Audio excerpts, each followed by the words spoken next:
खबर शामिल करते हैं कोटला अरब अली खान से। हमारी तहसील रिपोर्टर सफीना शाहीन के मुताबिक वजीर आला पंजाब मरियम नवाज का साफ सुथरा पंजाब का विजन खूह खाते मराड़ियां रोड कोटला नज़द मुगल एल्यूमिनियम कचरा मंडी का मंजर पेश करने लगा।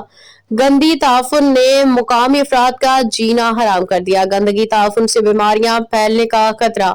मुकामी वेस्ट मैनेजमेंट कोटला और साफ सुथरा पंजाब के एहलकार खाबे खरगोश के मजे लेने लगे। अहलियान मोहल्ला का deputy commissioner Gujrat, assistant commissioner Kharian, director साफ सुथरा पंजाब खारियां से नोटिस लेने का मुतालबा।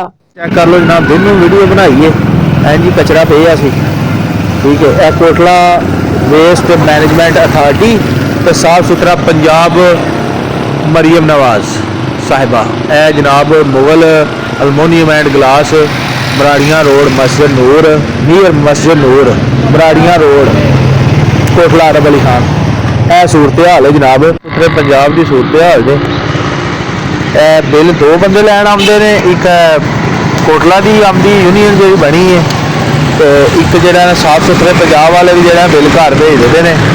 तो यह मराड़ियां रोड से जनाब यह नियर मुगल अलमोनीयम वाले के सामने की सूरत हाल है कि कंध महल्ले के बंदे भी जोड़ा ना वो के करन में बीच सट्टन आने तो सट्टन दे, लेकिन वो फुल होए, फुल होने तो बाद बाहर ही डिगना में, ठीक है। ड्रम पे शिकंजा को नहीं, ड्रम पे कई बार मुंदा हो जाता है, भरिया होंगे ड्रम दड़ाल थले हो जाता है, ठीक है। शिकंजा लगे आया वो पट पटा के अल्लाह जानदा।